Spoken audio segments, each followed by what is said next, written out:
Guys നോക്കൂ, അപ്പൊ നമ്മൾ ഇവിടുന്ന് യാത്ര തിരിക്കുകയാണ്. ഞാനില്ലാതെ നീ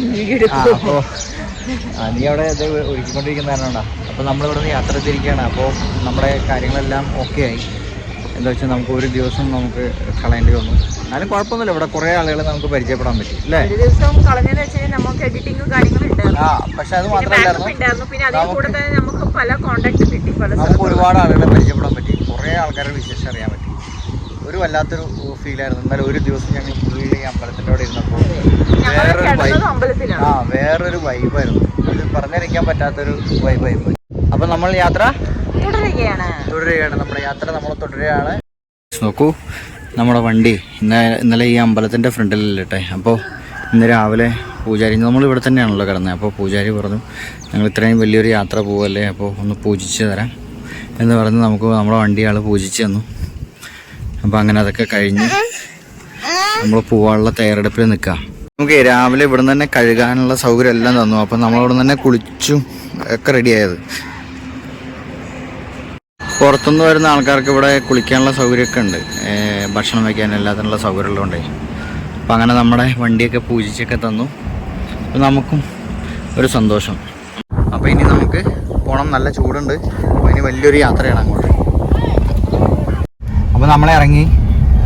അപ്പോൾ ഇവിടെ ഈ ഹോട്ടലൊക്കെ ഉണ്ടോ? അവിടെയൊക്കെ ചേച്ചി ഉണ്ടല്ലോ, ആ ചേച്ചിയുടെ വീടാണ് ആ പുറകിലുള്ള അമ്പലത്തിന് പുറകിലുള്ള. രാവിലെ നമുക്ക് രണ്ട് ഹോട്ടൽ, ആ അമ്പലമൊക്കെ അവരുടെ തന്നെ ട്രസ്റ്റിന്റെ. അപ്പോൾ നമ്മള് രാവിലെ ഇങ്ങനെ ഒരു നല്ല കാര്യത്തിന് ഇറങ്ങല്ലേ. നമ്മള് വണ്ടിയൊക്കെ പൂജിച്ച് തന്ന ആ പൂജാരി നാരങ്ങയൊക്കെ വെച്ചിട്ടൊക്കെയാ നമ്മുടെ വണ്ടി. അപ്പോൾ അങ്ങനെ സേഫായിട്ട് പോയിട്ട് വാ, നല്ലൊരു യാത്രയൊക്കെ പറഞ്ഞ് അങ്ങനെ വിട്ടാക്കിയാണ്. അപ്പോൾ ഇത് നമുക്ക് ഇങ്ങനെ നേരിട്ട് തന്നെ പോകണം. എവിടെ പോകണം? ഏർവാടി. ഇവിടെ നിങ്ങൾക്ക് ഫ്രണ്ട് കണ്ടാൽ തന്നെ നിങ്ങൾക്ക് മനസ്സിലാവും ഇവിടെ എന്തോ ചൂടാണ് അല്ലേ? ഭയങ്കര ചൂടായിരുന്നു ഇവിടെ. ഈ നമ്മുടെ കേരളത്തിലുള്ള ആൾക്കാർ പറയും കൂടുതൽ ചൂടുള്ളത് പാലക്കാട്. അല്ലാട്ടോ, പാലക്കാട് അല്ലേ അല്ല അല്ലേ, ഈ തമിഴ്നാട്ടിലാണ് ചൂട്. നേരെ ഇതിൽ എന്തായിരുന്നു ആ സ്വാമി പറഞ്ഞത്? ഇവിടെ എന്തുകൊണ്ടാ കൃഷിയില്ലാത്തത്? നമ്മൾ ഇങ്ങനെ വരുമ്പോ കണ്ടില്ലേ ഇവിടെ ഒന്നും കൃഷിയില്ല എന്ന് പറഞ്ഞില്ലേ? അതിന്റെ കാരണം നമ്മളിങ്ങനെ സ്വാമിയുടെ ചോദിച്ചപ്പോഴേ ഇവിടെ വേനൽക്കാലത്ത് അവർ ചെയ്യുന്നത് അത് എന്താ പറയാ ഇടവിളയായിട്ട് ചെയ്യുന്നതാ. ഈ പരുത്തി, കോട്ടൺ കണ്ടില്ലേ, അതിന്റെ കൃഷി ചെയ്യണത്. ബാക്കിയുള്ള കൃഷി ചെയ്യണമെന്നുണ്ടെങ്കിൽ ഇവിടെ മഴ പെയ്താൽ മാത്രമേ ചെയ്യാൻ പറ്റുള്ളൂ. അതും ഒറ്റ കൃഷിയെ ചെയ്യാൻ പറ്റുള്ളൂ. അതായത് അവർ പറഞ്ഞത് അങ്ങനെ ചെയ്യുമ്പോൾ പയറ് അല്ലെങ്കിൽ എന്താ പറയാ ചോളം, പിന്നെ ഉഴുന്ന്, ഇങ്ങനെയുള്ള സംഭവങ്ങൾ മാത്രമേ ചെയ്യാൻ പറ്റുള്ളൂ. കാരണം വെള്ളമില്ല, അതാണ് മെയിനായിട്ടുള്ള കാരണം. പിന്നെ ഇവിടുന്ന് കുറേ അങ്ങോട്ട് മാറിയിട്ട് താമരഭരണി ആറ്, അതാണ് ഇവർക്കുള്ളത് ആകുള്ള സ്രോതസ് വെള്ളം കിടന്നത് തന്നെ. അവിടുന്ന് ഇങ്ങോട്ടൊക്കെ കനാലൊക്കെ പണിയാണെന്നുണ്ടെങ്കിൽ ഇവിടെയൊക്കെ കൃഷി ചെയ്യാൻ പറ്റും. പക്ഷെ അതിനുള്ള സംവിധാനം ഇതുവരെ ചെയ്തിട്ടില്ല എന്ന് പറഞ്ഞു. പക്ഷെ അവിടുന്ന് കുടിവെള്ളം കിട്ടുന്നുണ്ട് ഇവർക്ക്. വീട്ടിലത്തെ ആവശ്യങ്ങൾക്കുള്ള വെള്ളം ഇഷ്ടംപോലെ കിട്ടും, പക്ഷെ കൃഷി ചെയ്യാനുള്ള വെള്ളം കിട്ടില്ല. അതുകൊണ്ട് മഴക്കാലത്ത് മാത്രമേ ഇവിടെ നല്ല മഴ പെയ്താൽ മാത്രമേ ഇവിടെ കൃഷി ചെയ്യാൻ പറ്റൂ. ഗൈസ് നോക്കൂ, ശരിക്കും ഒരു മരുഭൂമിയിലൂടെ പോകുന്നൊരു ഫീലാണ്. ചൂടും അതുപോലെ ഒരൊറ്റ മരങ്ങളില്ല. കണ്ടോ, ഒരു മരുഭൂമിയിൽ യാത്ര ചെയ്യുന്നൊരു ഫീലുണ്ട്. ഇപ്പോൾ അന്യായ ചൂടുമാണ്. ഇതെല്ലാം ഇവിടെ പന ഇഷ്ടം പോലെ ഉണ്ട്. നമ്മൾ കുറച്ചിങ്ങോട്ട് വന്നപ്പോൾ ഇവിടെ പിന്നെ മൊത്തം പനകളാണ്. ഇതെല്ലാം ഇവര് അതായത് ഇതിൻ്റെ പനനൊങ്ക്, പനയുടെ പനം കള്ളുണ്ട് ഇതിനുള്ളിൽ. അങ്ങനെ ഇതെല്ലാം വിൽക്കുന്നുണ്ട്. ഇഷ്ടംപോലെ ആളുകളും വരുന്നുണ്ട് കേട്ടോ, കുറേ ഉണ്ട് ഇവിടെ. മൊത്തം പനയുടെ ഫാമാണ്. കണ്ടോ, ഇവിടെയാണ് ഈ സാധനം വിൽക്കുന്നത്. ഇതൊരു മെയിൻ റോഡാണ്. ഇവിടെ മൊത്തം ഇതാ കണ്ടോ, പനയാണ്. ഇവിടെ ഇതിൻ്റെ ഓപ്പോസിറ്റ് എല്ലാം ഈ സാധനം ഇതൊന്നും എടുത്തിട്ടാണ് വരുന്ന വഴിക്ക് നമ്മൾ കുറച്ച് കണ്ടു. കണ്ടോ, ലൈവായിട്ട് പനനൊങ്ക് കൊടുത്തുകൊണ്ടിരിക്കുക, ലൈവായിട്ട് വെട്ടിത്തരും. അതുപോലെ തന്നെ പനങ്കള്ളുണ്ട്, അതിൻ്റെ ശർക്കരയുണ്ട്, അങ്ങനെ ഒരുപാട് ഐറ്റംസ് ഉണ്ട്. നേരെ ഒന്നാമത് ഇവിടെ ഭയങ്കര കാറ്റാണ്. രണ്ടാമത് ഇവിടുത്തെ ചൂടെന്ന് പറഞ്ഞാൽ കേരളത്തിൽ മുംബൈയിലുള്ളവർ ഞാൻ നമിക്കും. എല്ലാം കൊണ്ടും നല്ല നമ്മുടെ നാടാണ്. ഇവിടെ ഒടുക്കത്തെ ചൂട്. എനിക്കാണെങ്കിൽ ചൂടാണ്, എനിക്ക് ക്ഷീണവും, എനിക്ക് ദേഷ്യം എല്ലാം വരിക. അപ്പം ഞാൻ പറയുകയാണെങ്കിൽ നമുക്ക് എന്തായാലും ലോങ് വരെ ഓടാനുള്ളതാണ്. അപ്പം അപ്പം നമുക്കൊരു റിഫ്രഷ്മെന്റ് വേണമല്ലോ. അപ്പം നമുക്ക് ഇതിന്റെ ഒരു ജ്യൂസ് കുടിക്കാം, വേണമെങ്കിൽ ഫ്രൂട്ടും കഴിക്കാം. എന്തേലും മലയാളത്തിൽ പറയാം? പനന്നൊങ്ക്. ഇത് പനങ്കൽക്കണ്ട അല്ല, പനങ്കൽക്കണ്ടല്ലേ, ഇത് ശർക്കര. അതേസമയം ഇവിടെ ഒടുക്കത്ത് ചൂടായതുകൊണ്ടും ഇവിടെ ഒരു തണൽ കിട്ടിയപ്പോൾ നമ്മൾ നമ്മുടെ സ്വത്തിന് നല്ല സേഫ് ആയിട്ട് നമ്മൾ പാവല്ലേ. എന്തോ സത്യം പറയട്ടെ ഗൈസ്, എല്ലാവരും ഇപ്പൊ ഞങ്ങൾ ഇന്ന് അമ്പലത്തിൽ പോലും ഒരു ചേട്ടനായിട്ട് പരിചയപ്പെട്ടപ്പോൾ ആ ചേട്ടൻ പറഞ്ഞ എന്താണെന്നറിയോ, തൂത്തുക്കുടിയിൽ നിന്ന് ചെന്നൈ വരെ ഒരു ട്രിപ്പ് ഫാമിലി വൈഫും 2 പിള്ളേരും അവരായിട്ട് പോകുമ്പോൾ ആ ചേട്ടൻ 10 വട്ടമെങ്കിലും അറ്റ്ലീസ്റ്റ് വണ്ടി നിർത്തി കാണും അവൾക്ക് വേണ്ടിയിട്ട്, അവളുടെ മൂഡ് മാറുന്നതനുസരിച്ചിട്ട്. അപ്പോൾ അവർ പറയാം ആ കണക്കിന് നിങ്ങളുടെ കൊച്ചിനെ സമ്മതിക്കണമെന്ന്. അപ്പം ഞാൻ പറഞ്ഞു ചേട്ടാ കണ്ണുവെക്കല്ലേന്ന് ഞാൻ പറഞ്ഞു. പക്ഷെ സത്യം പറയാലോ, എല്ലാവരും വിചാരിക്കും ഭയങ്കര ഈസിയാ, നല്ല ട്രാവൽ, ഇവർക്ക് എന്താ കുഴപ്പം. പക്ഷെ അങ്ങനെയല്ല, ഒരുപാട് കാര്യങ്ങൾ ഞങ്ങൾ സാക്രിഫൈസ് ചെയ്തും അതേപോലെ ഒരുപാട് റിസ്ക് എടുത്തിട്ടാണ് ഞങ്ങൾ ഇറങ്ങിയിരിക്കുന്നത്. പിന്നെ അതേപോലെ ഞങ്ങളുടെ സുത്തപ്പൻ്റെയും അവൻ പല കാര്യങ്ങൾ അവനും സാക്രിഫൈസ് ചെയ്യുന്നുണ്ട്. സമയത്ത് ഫുഡും അങ്ങോട്ടും ഇങ്ങോട്ടും സമയം ഫുഡിൻ്റെ അവനെ മാറിയിട്ടുണ്ട്. അതേപോലെ എനിക്കറിയത്തില്ല, ചിലപ്പോൾ അവന് മനസ്സിലായി കാണും ഞങ്ങൾ രണ്ടാളും ഈ കിടന്ന് കഷ്ടപ്പെടുന്നത്. അപ്പോൾ അവനും ഞങ്ങളുടെ കൂടെ ഇങ്ങനെ അഡ്ജസ്റ്റ് ആയി വരുന്നുണ്ട്. അപ്പോൾ അതൊക്കെ ആലോചിക്കുമ്പോൾ ഞങ്ങൾക്ക് ഭയങ്കര വിഷമമുണ്ട്. ഇവിടെ ഇതൊക്കെ കണ്ടപ്പോൾ കുറച്ച് നൊസ്റ്റാൾജിയും കൂടെ എനിക്ക് ഉള്ളിലേക്ക് കയറി.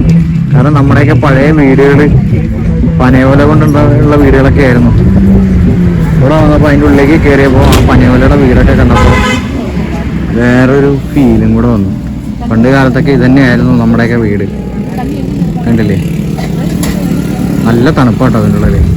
ഇവർ ഇവിടെ തന്നെ കേട്ടോ താമസം, ഇത് വിൽക്കുന്നവർ ഇവിടെ തന്നെ താമസം. കണ്ടോ, അപ്പുറത്ത് അവരുടെ വീടാണ്, ഇത് ചെറിയൊരു ഷെഡ്. അവരുടെ മക്കളും കുടുംബം എല്ലാവരുമായിട്ട് ഇവിടെ തന്നെ താമസം. കണ്ടോ, അതിൻ്റെ ഇപ്പുറത്ത് നമ്മുടെ സ്വത്തുവിനെ നമ്മൾ എടുത്ത് ഇറക്കിയിട്ടുണ്ട്. ഇത് വേറൊരു ഫീലായിപ്പോയി. ഇതാണ് കേട്ടോ അവരുടെ വീട്. കണ്ടോ, പനയോല കൊണ്ട് വെയിലൊക്കെ കെട്ടി മറച്ച് എന്ത് ഭംഗിയാ നോക്കിയേ. പനയോല കൊണ്ട് മറച്ചേക്കുന്നത് മൊത്തം. കുറേ കാലത്തിന് ശേഷം നിങ്ങൾ കഴിച്ചിട്ടുണ്ടോ ഇത്? ഞാൻ മുമ്പ്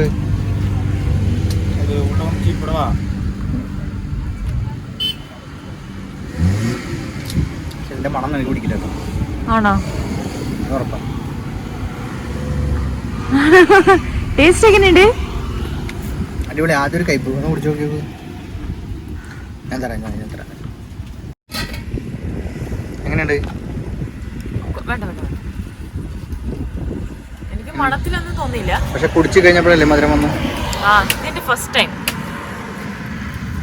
ഈ ചൂടിൽ ഇതൊക്കെ കഴിച്ചപ്പോ എങ്ങനെയാ? നല്ല ആശ്വാസം. നല്ല ആശ്വാസം. ആദ്യമായിട്ടാണോ? Second time. പനങ്കള്ള് വേണോ? വേണ്ട. ആ കുടത്തിലിരിപ്പുണ്ട്. മുംബൈ വെച്ച് ഒരു വട്ടം ഞാൻ കഴിച്ച ഒറ്റ ഒരെണ്ണം വാങ്ങി. ഇതെന്താ സംഭവം അറിയാൻ വേണ്ടിട്ട്. ആലപ്പുഴക്കാരില്ലേ ചെത്തുകളിൽ കഴിക്കുന്നതല്ലേ? അതൊക്കെ അതെ, പക്ഷെ വേണ്ട.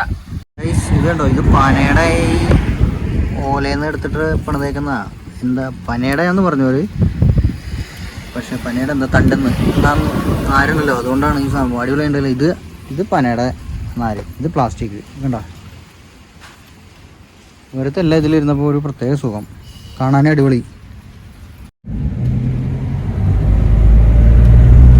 വേറൊരു ലൈഫല്ല നേരെ അവരുടെ.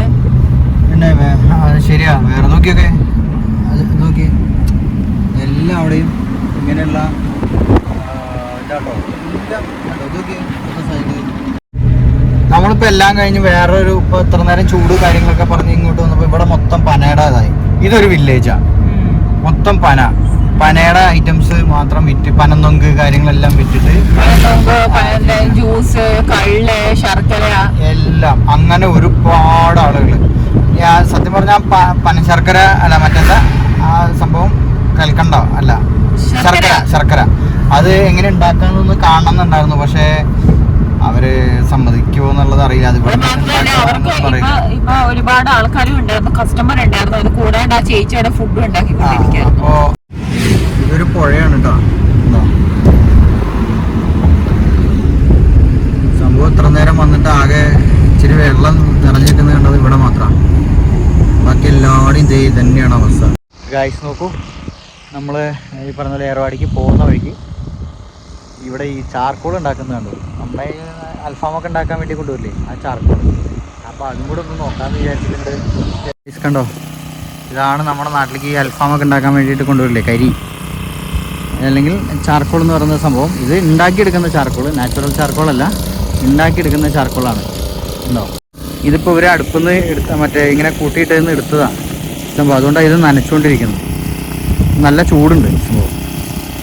ഇത് മെയിനായിട്ട് കയറ്റി വിടുന്നത് കേരളത്തിലേക്കും ആന്ധ്രയിലേക്കുമാണെന്നാണ് പറഞ്ഞത്. ഗൈസ്, ഇവിടെ ഇതിൻ്റെ തൊട്ടടുത്ത് ഇവിടെ മണൽ കിടക്കുന്നുണ്ടോ? ഇതെന്താന്ന് മനസ്സിലായോ?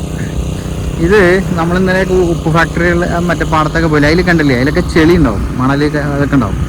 അത് വാഷ് ചെയ്തിട്ട് വരുന്ന വേസ്റ്റ് അവിടെ അവർ പുറത്തേക്ക് കൊടുത്തയക്കും.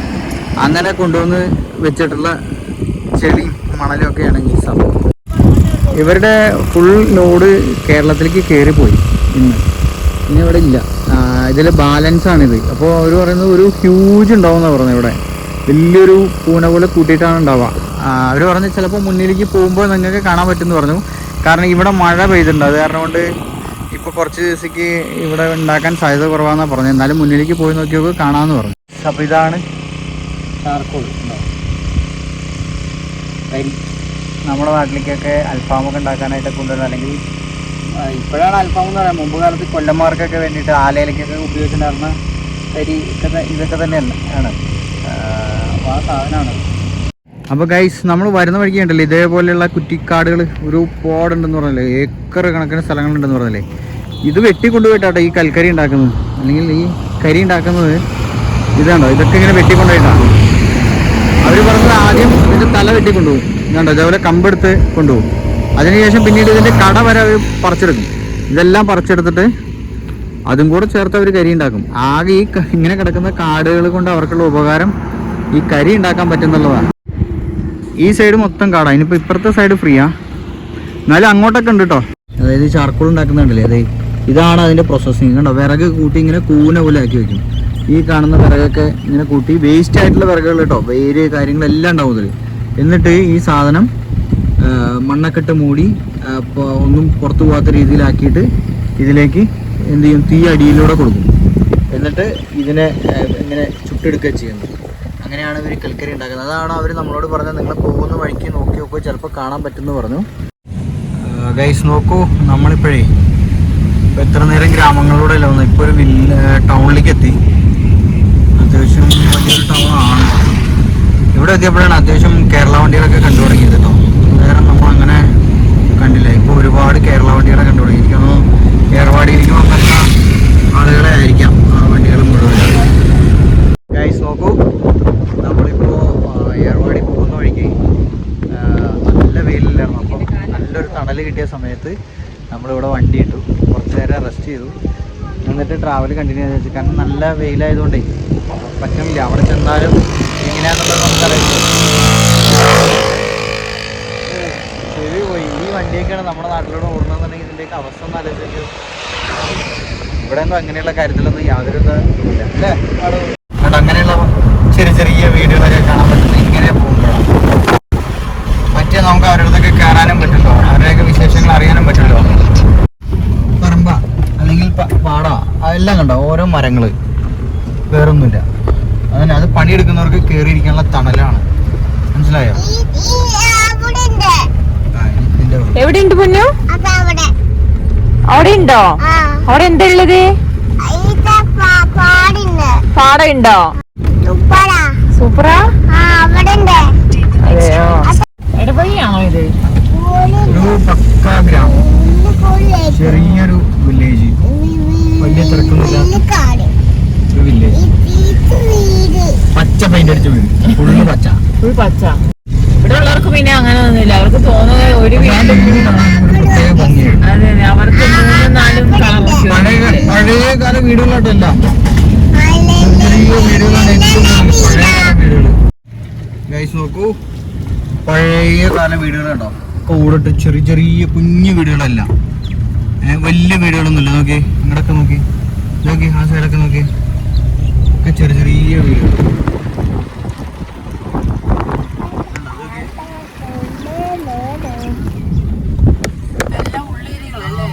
ചെറിയ വീടുകൾ ഇതിലൂടെ വന്നുകൊണ്ട് അപ്പോൾ ഗൂഗിൾ വെച്ച് ചതിച്ചാലും ഇങ്ങനെ കുറച്ച് കാഴ്ചകൾ നമുക്ക് കിട്ടി അല്ലേ? ഗൈസ് നോക്കൂ, നമ്മളിവിടെ വന്നപ്പോൾ ഇതിലിവിടെ വരുമ്പോഴേ ആ കണ്ടൊരു കുളമാണ് കേട്ടോ അത്. വെള്ളമൊന്നും ഇല്ല, വെള്ളമൊക്കെ വറ്റി തുടങ്ങി. ഇത്ര നേരം കണ്ടിട്ട് ഇത്തിരി കാണാവുന്നൊരു വെള്ളം നിറഞ്ഞു വെക്കുന്ന ആകെ ഇത് മാത്രമേ കണ്ടുള്ളൂ. പിന്നെ ഈ റോഡിലേക്ക് നോക്കിയ ഗൈസ് ആകെ പൂമാലകളാണ്. എന്താ സംഭവം എന്നുള്ളതെന്ന് അറിയില്ല. ഞാൻ ഇവളോട് ചോദിച്ചപ്പോൾ വാളനോട് ചോദിച്ചപ്പോൾ പറയാ ആരെങ്കിലും മരിച്ചിട്ട് കൊണ്ടുപോകുമ്പോൾ അവർ ഇട്ടിട്ട് പോകാനായിരിക്കും. വേഗം പോവാ, നമുക്ക് പേടിയാണ്. ഇത്ര പേടിയാണ് വാള നിനക്ക്? അവര് പോകുന്നുണ്ട്, കൊണ്ടുപോകുന്നുണ്ട്, അവര് കൊണ്ടുപോകുന്നുണ്ട്. അതന്നെ പോകുന്നുണ്ട് കേട്ടോ, നോക്കിയോട്ടെ. നമ്മളിപ്പോ പോകുന്ന വഴിക്ക് കണ്ടതാണ് അതാ ഇവര് ഉണക്കമീനും പിന്നെ മൺപാത്രങ്ങളും. അതെ അതെ, ആ ചെറിയൊരു വില്ലേജ് ആണ്. അതെ ഏരിയ, അതെ അതെ. ചായക്കടയുണ്ട്, ഒരു ചായക്കടയുണ്ട്, ഇവിടെ ഉണക്കമീനുണ്ട്, ചെറിയൊരു ബാർബർ ഷോപ്പ്. നമ്മളിപ്പോ ഏർവാടിക്ക് പോയിക്കൊണ്ടിരിക്കുന്ന റോഡാട്ടത്. നല്ല റോഡാണ്, ഭയങ്കരമായിട്ടുള്ള കാറ്റുണ്ട്. അപ്പൊ നമ്മളിപ്പോ കുറച്ച് സമയത്തിനുള്ളിൽ ഏർവാടിയിലെത്തും. അത് മാത്രല്ല വളരെ സന്തോഷമുണ്ട്. വരുമ്പോഴെല്ലാം കൊറേ കേൽ വണ്ടികളൊക്കെ കണ്ടിട്ടോ, കൊറേ കേൽ വണ്ടി കണ്ടു. അങ്ങോട്ടും ഇങ്ങോട്ടും നമ്മളൊക്കെ അറിയാലോ, നമ്മളെ വണ്ടി കാണുമ്പോ അവര് ഹോണടിക്കും കാണുമ്പോ നമ്മുടെ വണ്ടി കാണുമ്പോ അല്ല, നമ്മള് അവരുടെ വണ്ടി കാണുമ്പോ ഒരു ലൈറ്റ് ഇട്ട് കൊടുക്കും, അവര് അതനുസരിച്ച് ഒരു ഹോൺ അടിക്കും. അതാണ് കേരള വണ്ടിയിലെ ഡ്രൈവർമാര് തമ്മിലുള്ള കമ്മ്യൂണിക്കേഷൻ. അപ്പടിയാ, നമ്മള് ഒരു ലൈറ്റ് അങ്ങോട്ട് കൊടുത്താൽ മതി, ഒരുപാട് ലൈറ്റ് അവർ ഇങ്ങോട്ട് തരും. നമ്മളിപ്പോ ഏർവാടിയിൽ അവിടെ മെയിൻ രാമനാഥപുരം റോഡിൽ നിന്ന് നമ്മൾ ഏർവാടി റോഡിലേക്ക് കയറിയിട്ടോ. കയറുമ്പോൾ തന്നെ കാണാം പള്ളികൾ ഓരോന്ന് പുതിയതൊക്കെ ആയിട്ടൊക്കെ പണിതുകൊണ്ടിരിക്കുന്നുണ്ട്.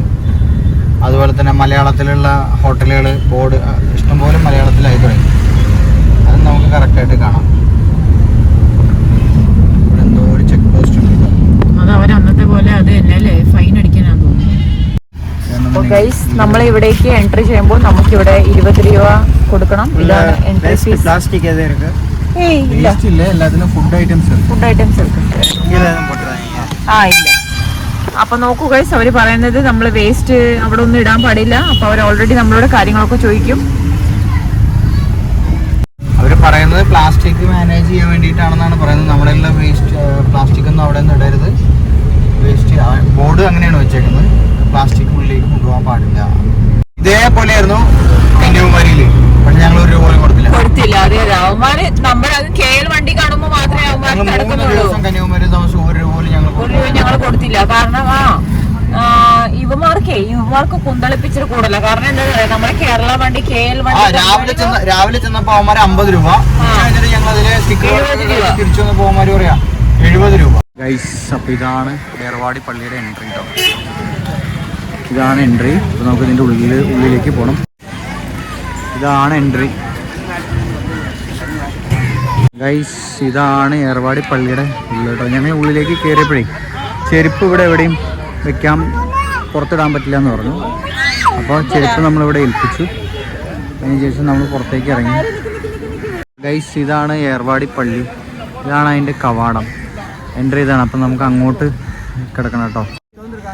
കണ്ടോ, ഇവിടെ എല്ലാം ഭയങ്കര ആളുകളാണ്. ഗൈസ് ഇതാണ് നമ്മളീ പറഞ്ഞ മക്കം, ഏർവാടി മക്കാം. ഏർവാടി മക്കാമിൻ്റെ ഫ്രണ്ടിലാണ് നമ്മളിപ്പോൾ ഉള്ളത് കേട്ടോ.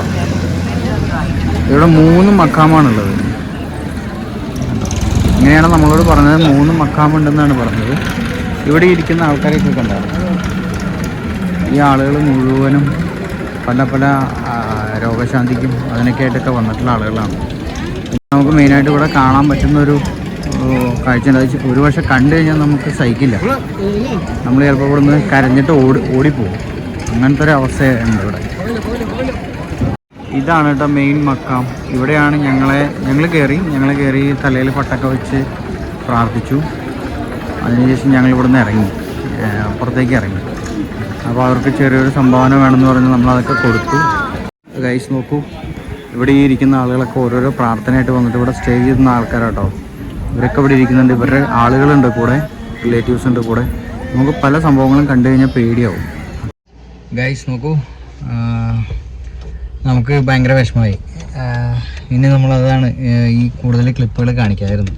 ഏർവാടി പള്ളി എന്ന് പറഞ്ഞപ്പോൾ നമ്മുടെ നാട്ടിൽ, ഇപ്പം എൻ്റെ നാട്ടിലെ കാളിയാറോട് പള്ളി അല്ലെങ്കിൽ തിരുവനന്തപുരത്തെ ഭീമാപ്പള്ളി അങ്ങനെയൊക്കെ ഒരു പള്ളിയാന്ന് വിചാരിച്ചിട്ടാണ് നമ്മളന്ന് ഹാജിയൊക്കെ പോയില്ലേ, അതേപോലെയൊക്കെയാന്ന് വിചാരിച്ചിട്ടാണ് നമ്മൾ പോയത്. പക്ഷേ അത് നമുക്ക് കാണിക്കാൻ പറ്റില്ല, അത്രയും നമുക്ക് വിഷമം. അത് കാണിച്ചു കഴിഞ്ഞാൽ ശരിയാവില്ല എന്ന് തോന്നി.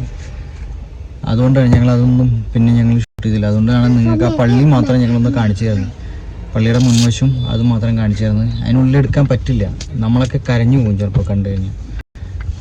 വല്ലാത്തൊരു ജീവിതമാണ് അവിടെ. അപ്പോൾ നിങ്ങളെന്തായാലും ഞങ്ങളോട് ക്ഷമിക്കുക, കാരണം ഇത്രയും വലിയൊരു പള്ളിയൊക്കെയാണെന്ന് വിചാരിച്ചിട്ട് കയറിപ്പോയത്. പള്ളിയുടെ വലിപ്പക്കുറവല്ല, പിന്നെ അവിടെ വന്ന കുറച്ച് ചേട്ടന്മാരും ഞങ്ങൾക്ക് കുറച്ച് കാര്യങ്ങൾ പറഞ്ഞു തന്നു. ഈ വ്യാഴം വെള്ളി ദിവസങ്ങളിൽ അവിടെ ഒരുപാട് പ്രശ്നമുള്ള ദിവസമാണ്. നമ്മള് ഫോണും കൊണ്ടൊക്കെ അങ്ങോട്ട് പോയി കഴിഞ്ഞ് കഴിഞ്ഞാൽ നമ്മുടെ കാലിലെ ചെരുപ്പ് പോലും കണ്ടു കഴിഞ്ഞാൽ അന്നത്തെ ദിവസം അവിടെ ഒരുപാട് പ്രശ്നം ഉണ്ടാകുന്നത് ശരിയാണ്. ഞങ്ങൾ നേരിട്ട് കണ്ടതാണ് ഒരുപാട് പ്രശ്നങ്ങൾ. അപ്പോൾ നമുക്കത് അക്സെപ്റ്റ് ചെയ്യാൻ പറ്റില്ല. അതായത് നമുക്ക് തോന്നിയില്ല ഫോട്ടോയോ വീഡിയോ എടുക്കാനൊന്നും തോന്നില്ല. അതുകൊണ്ടാണ് നമ്മൾ ആ ഫോട്ടോയും വീഡിയോ ഒന്നും എടുത്തില്ല, അതുകൊണ്ടാണ് അപ്ലോഡ് ചെയ്യാതിരുന്നത്. അപ്പോൾ നമുക്ക് ഇനിയിപ്പോൾ ഇവിടുന്ന് രാമേശ്വരം പോകണം. ഞങ്ങൾ രാമേശ്വരം പോവാണ്. മിക്കവാറും ഞങ്ങൾ രാമേശ്വരം തന്നെ ആയിരിക്കും താമസം. അത് കഴിഞ്ഞ് രാവിലെ നമുക്ക് ധനുഷ്കോടി പോകണം. ആ പോകുന്ന വഴിക്കുള്ള ഒരുപാട് കാഴ്ചകളുണ്ട്, അപ്പോൾ അതൊക്കെ കാണിക്കുന്നതായിരിക്കും. അങ്ങനെ ഗൈസ്, നമ്മൾ എവിടെയാണ് പോയിക്കൊണ്ടിരിക്കുന്നത്? രാമേശ്വരം പോയിക്കൊണ്ടിരിക്കുകയാണ്. രാത്രിയായി, തിരക്കുകളുണ്ട്. അതാണ് അല്ലേ സുജു? സുജു പറ എന്താണ്?